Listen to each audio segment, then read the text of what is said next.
മഹാരാഷ്ട്ര ഝാർഖണ്ഡ് നിയമസഭാ തെരഞ്ഞെടുപ്പ് ഫലം ദേശീയ രാഷ്ട്രീയത്തിൽ വലിയ ചലനങ്ങൾ സൃഷ്ടിക്കും. വഖഫ് ഭേദഗതി ബിൽ ഉൾപ്പെടെ പരിഗണിക്കുന്ന പാർലമെന്റ് ശൈത്യകാല സമ്മേളനം 25-ന് ആരംഭിക്കാനിരിക്കെയാണ് നിർണായക തെരഞ്ഞെടുപ്പ് ഫലം വരുന്നത്. ഇരു സംസ്ഥാനങ്ങളിലും BJP സഖ്യം വൻ നേട്ടമുണ്ടാക്കുമെന്നാണ് എക്സിറ്റ് പോളുകൾ പ്രവചിക്കുന്നത്. മഹാരാഷ്ട്രയിൽ NDAയ്ക്ക് ഭരണത്തുടർച്ചയാണ് മിക്ക എക്സിറ്റ് പോളുകളും പ്രവചിക്കുന്നത്. ഏക്നാഥ് ഷിൻഡെ സർക്കാർ നടപ്പാക്കുന്ന വികസന പ്രവർത്തനങ്ങളും മോദി സർക്കാരിന്റെ ജനക്ഷേമ പദ്ധതികളുമെല്ലാം മഹാരാഷ്ട്രയിൽ BJPക്ക് മേൽക്കൈ നൽകി. ഒപ്പം കോൺഗ്രസിന്റെ മുസ്ലിം പ്രീണനവും തെരഞ്ഞെടുപ്പ് ആയുധമാക്കി. വഖഫ് ഉൾപ്പെടെയുള്ള വിഷയങ്ങൾ ഓർമ്മപ്പെടുത്തിയ BJP ഒരുമിച്ച് നിൽക്കുക എന്ന സന്ദേശമാണ് ഹൈന്ദവ വോട്ടർമാർക്ക് നൽകിയത്.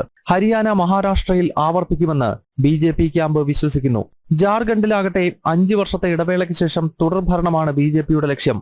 ഹേമന്ത് സോറനെതിരെ ഉയരുന്ന അഴിമതി ആരോപണങ്ങളും ഇന്ത്യ മുന്നണി സർക്കാരിനെതിരായ ഭരണവിരുദ്ധ വികാരവും ചൂണ്ടിക്കാട്ടിയായിരുന്നു പ്രചരണം. സംസ്ഥാനത്ത് BJP ഒറ്റയ്ക്ക് കേവല ഭൂരിപക്ഷം നേടി ഭരണത്തിലെത്തുമെന്നാണ് മിക്ക എക്സിറ്റ് പോളുകളും അഭിപ്രായപ്പെടുന്നത്. എക്സിറ്റ് പോൾ പ്രവചിക്കുന്നത് പോലെ 2 സംസ്ഥാനങ്ങളിലും NDA നേട്ടമുണ്ടാക്കിയാൽ ദേശീയ തലത്തിൽ ഉൾപ്പെടെ പുനഃസംഘടനയിലേക്ക് കടക്കുന്ന BJPക്ക് അത് കൂടുതൽ കരുത്ത് പകരും. ജനം, ഡൽഹി.